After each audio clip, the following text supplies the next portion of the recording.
Hey folks, welcome to Bear Mountain today. We are doing another garden hack.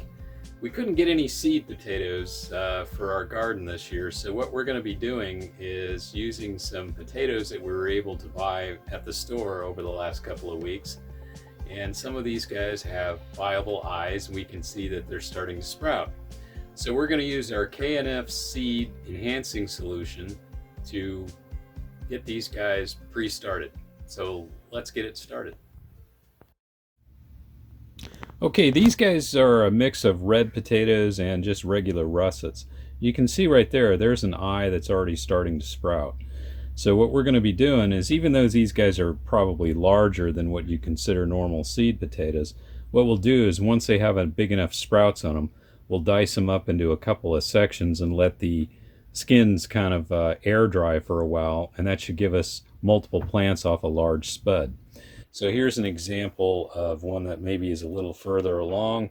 You can see that there is some sprouts on it. And one of the tricks that we do to keep these sprouts from getting too long and leggy is after we do the 2-hour soak in the SES solution, the seed enhancing solution, we're going to leave it in a tray, basically air drying in a light but indirect light area of the greenhouse for a couple of weeks. So then these guys should be ready to transplant out what we hope is in the garden probably by early May. The reds are definitely what you consider an early potato, so these guys are going to come on first, and then the russets will be our longer storing potatoes, that we can have for fall and winter. So the idea is that maybe we might get 2 crops out of the reds if we harvest off of our new potatoes and see if we can get those guys to juice to maybe give us another rotation in the hoop house for harvest and fall. So the idea is that we're going to get kind of a rotation through. Now these guys might harbor some diseases like scab or something like that. So that's why we're using the seed enhancing solution, which has both the growth stimulant of the FPJ, but it has the Oriental Herbal Nutrient, OHN, which is antipathogenic. And then once these guys sprout, we'll be continually hitting them with the maintenance solution, which has OHN in it, which hopefully will keep funguses at bay. So let's mix up what we need to do. Okay, we figured in order to get a good soak and cover these guys, we're going to need about 2 gallons of the mixture called SES. So what that means is typically what you're looking at in a gallon is 8 milliliters, which would be like pretty much a teaspoon and a half of the FPJ, teaspoon and a half per gallon of the rice vinegar, and then about half that amount of the OHN, which is about 3/4 of a teaspoon per gallon. So we're going to do 2 gallons of it, so we'll just double that up. Okay, we got 2 gallons of water. We use lukewarm water, just kind of will help the things kind of flow a little bit faster. So it's really just a pretty easy job of mixing in the right amounts. Okay, to mix it, we used a tablespoon of this, the brown rice vinegar, and a tablespoon of the FPJ with basically a half a tablespoon of our OHN mixture. Then that's in the 2 gallons of water. So then we just stir it up using our handy dandy little stir. It's not too complicated. Just kind of mix it up good. Okay, so now the seed enhancing solution is ready to go, and we're just going to put the potatoes in here. When we're putting these guys in here, we want to be very careful that we don't knock off any nubs that might be on some of these guys, because those are that's where the plant's going to be. So we got to be very careful about how we put this stuff in and how we stack it, so we're not causing any troubles. You notice I'm putting my hand in the solution, and it doesn't hurt at all to put your hand in this stuff. This stuff is nothing about it at all that is harmful to humans, but really helpful to the plants. So we'll just make sure these guys are all stacked in here.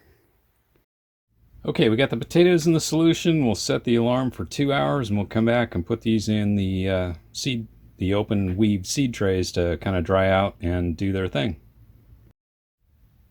All right, it's been 2 hours since we put these guys in the SES soak solution, and we're going to pull them out of that. What we're going to do is set them in these weave bottom trays, and then we're going to set them on a low rack in our greenhouse that gets light, but it's very indirect light. So let's just carefully pull these guys out. And it doesn't matter if they all look like they're okay.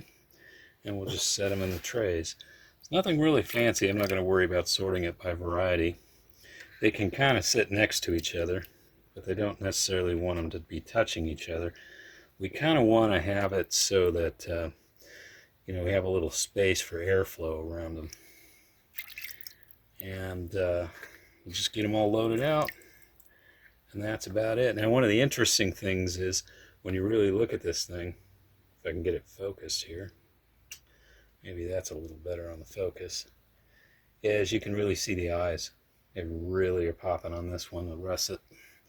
So what we hope is this kind of gives these guys a bit of a jump start. And like I said, we're going to leave them in the light. If the idea is the indirect light will, when the spud eyes begin to germinate and sprout out, that what they won't do is they won't get long and leggy. So when we put them in the ground, they'll be nice and compact and ready to take off pretty fast. All right, so we got them all in a nice 10-20 tray. And like I said, the larger spuds, when we get ready to transplant them into the ground, what we'll do is divide them up so we get chunks that have 1 or 2 eyes on each one. So we should get a fair amount of potatoes. I mean, it's not going to be a huge amount. It takes a while, I guess, when you can't get your seed potatoes from your regular supplier, that this will do in a pinch. So we'll see how it all works out. Again, the issue here is you're doing this as kind of a hack because we couldn't get seed potatoes from our normal seed potato supplier. They were definitely totally out for the season, and this is just kind of giving us a little something that we can use. So shouldn't take too long, about 3 weeks. We're looking at near the end of April, and we'll be planting these guys in the garden. So the only thing that you need to do after this is maybe just come in and check them once a day, rotate them a little bit so that maybe there's more light, gets evenly dispersed over the entire spud, and you don't really have to do much to it. Keep them out of the direct light, keep them from getting too cold. Greenhouse this time of year at the lower levels in the shelf are fairly cool, and it's not going to get too cold at night, so they should do just fine. Anyway, we wanted to share this garden hack with you guys. I hope you enjoyed watching it, and again, want to thank you for watching. I know these are tough times, and sometimes it just pays to think a little bit outside the box. So this may be a way to take just a few spuds and make a whole bunch out of them. So thanks for watching, and I hope you guys all have a good day. Bye-bye.